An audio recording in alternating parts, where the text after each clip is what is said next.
ত্রিকোণমিতি সূত্র। তোমরা যারা ত্রিকোণমিতি অধ্যায়টা পড়েছো এই সূত্রতে প্রবলেম হয়নি এরকম ছাত্র বা ছাত্রী খুব কমই পাওয়া যাবে। আমরা অনেকেই বুঝতে পারি না যে এখানে সাইনের সাথে কসের সম্পর্ক, আবার ট্যানের সাথে কার সম্পর্ক, তখন গোলাই মেলাই ফেলি।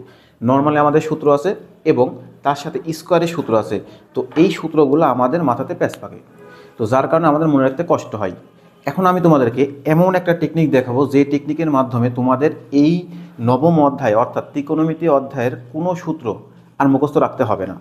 জাস্ট একবার মাথাতে আনবে, হয়ে যাবে। মুখস্থ না করেই সবগুলা বের করতে পারবে, যত ধরনের সূত্র আছে সবগুলা। আসো সেটা আমরা দেখি। তো সেটা করার জন্য আগে আমরা একটা বেঞ্জিন আঁকবো। কারণ কথা হচ্ছে বেঞ্জিন অনেকে আবার চিনতে না পারো, তো মনে করো তুমি একটা ঘর আঁকবে, তো ঘরটা একটু উল্টা করে আঁকবো। দেখো আমরা কি করি নর্মালি, যে এখানে একটা দাগ দিব, এখানে আরেকটি দাগ দিব। এখন এখন কি করব, এই সাইডে দাগ দিব। তো দেখো আমরা যে ঘর আঁকতাম না ছোটোবেলায়, যে তোমার এইভাবে দাগ দেওয়ার পরে উপর দিকে দিতে, তাই না? ওই জিনিসটাই ধরো এখন আমি পাতাল করে দিচ্ছি। তো এখানে এবার আসো, এদিকেও সেম প্রসেসে দিব, এখানে দিলাম। তাহলে দেখো কি হচ্ছে, এখানে তুমি টোটাল বিন্দু পাচ্ছ কোথায়, কয়টা? তো এই যে দেখো এখানে একটা বিন্দু আছে, এখানে একটা আছে, এখানে একটা আছে, এখানে একটা, এইটা আর এইটা। তাহলে টোটাল আমরা বিন্দু পাচ্ছি কয়টা? 6টা। এই বিন্দুগুলো নিয়ে আমাদের কাজ। নর্মালি তোমরা যখন বাংলা বা ইংলিশ লেখো তখন কী করো, আমরা লেখাটা শুরু করি বাম দিক থেকে, যাই কোথায়, ডান দিকে। এবং লেখা যখন এক লাইন শেষ হয়ে যায় তোমরা কী করো, আবার ফার্স্টে চলে আসো, তাই না? তো সেম জিনিসটা আমরা এখানে ঘটাবো। তো দেখো নর্মালি আমরা যখন হচ্ছে এগুলো পড়ি তখন কীভাবে পড়ি, সাইন, কস, ট্যান, কট, সেক, কোসেক, এভাবেই তো পড়ি। কেউ তার উল্টাভাবে পড়ো না, যে কোসেক, ট্যান, সাইন, তারপর হচ্ছে আবার কট, এভাবে তো পড়ো না। পড়লে সমস্যা নেই, কিন্তু নর্মালি তো আমরা এভাবেই পড়ি। সেটা কি, যে সাইন থিটা, তারপর কি হয় cos theta, tan theta, cot theta, sec theta, আর কি কোসেক থিটা। আমরা তো এই সিরিয়ালটাতেই পড়ি, তাই না? এভাবে তো পড়ি। তো এটা পড়লে দেখো একটা জিনিস তোমাদের হবে, এই যে বিন্দুগুলো আছে না, এই বিন্দুগুলোতে আমরা নাম লিখবো। তো প্রথমে কি আছে, সাইন থিটা। এই যে দেখো কি বললাম, বাম থেকে লেখা শুরু করব, তাহলে এই বিন্দুতে আমরা কি লিখবো, সাইন থিটা। তো আমি কোণ হিসাবে থিটাটাকেই ধরলাম। তারপর এটা কি হবে, কস থিটা, কস থিটা। তো এই যে দেখো আমাদের এক লাইন কিন্তু লেখা হয়ে গেছে। এখন কি করব, আবার বাম দিক থেকে লেখা শুরু করব, নিচের লাইনে। তো তাহলে এটা কি হবে, ট্যান থিটা। এটা কি হবে, কট থিটা। আবার দেখো আমাদের এই লাইনটা লেখা শেষ হয়েছে, তাহলে নিচের লাইনে আসবো, সেক থিটা। তারপর এটা কি হবে, কোসেক থিটা। এই যে দেখো এটা করার পরে করবে কি, এই যে মাঝখানে আছে না, মাঝখানের এখানে দিবে 1। কি দিবে, 1। এবার কি করবে, আর সবগুলো যোগ করে দাও। দেখো এই যে এখানে আছে না, এই লাইনগুলো আর যোগ করো। জিনিসটা কেমন, এই যে এখানে এই লাইন, এই লাইন, তারপরে কি আর এভাবে এভাবে, তারপরে কি করবে, এটা এটা।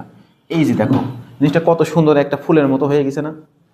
এবার দেখো আর তোমাদের কিছু করার দরকার নেই, এখন অটোমেটিক সব সূত্রগুলো পারবে।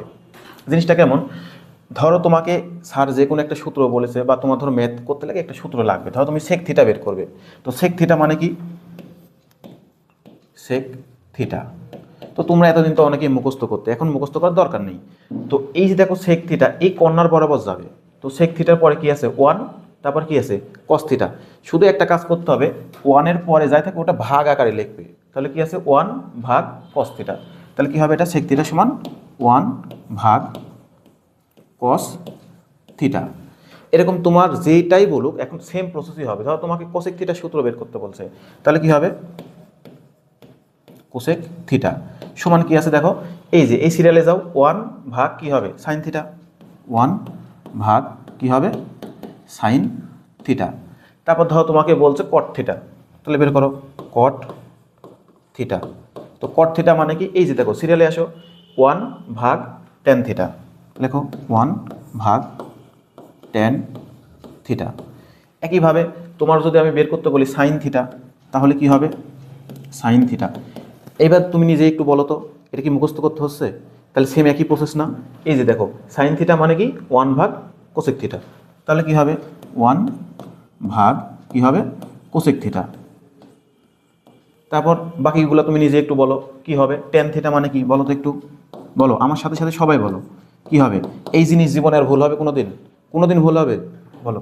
তাহলে কি হচ্ছে টেন থিটা মানে 1 ভাগ কি হবে কট থিটা হয়েছে। এবারে বলো যে আর কি বাকি আছে আমাদের কস থিটা। তো কস থিটা মানে কি? কস থিটা সমান কি হবে? এই সিরিয়ালে আসো 1 ভাগ কি হবে সেক থিটা, 1 ভাগ সেক থিটা। দেখো এই যে 6টা সূত্র পড়লাম মুখস্থ করতে হয়েছে। তুমি জাস্ট বসাবে কি এইভাবে একটা ঘরের মতো আঁকাবে, প্রত্যেকটা বিন্দুতে এই সিরিয়ালে বসাই দিবে, মাঝখানে 1 দিয়ে এই ক্রস ক্রস করে যাবে।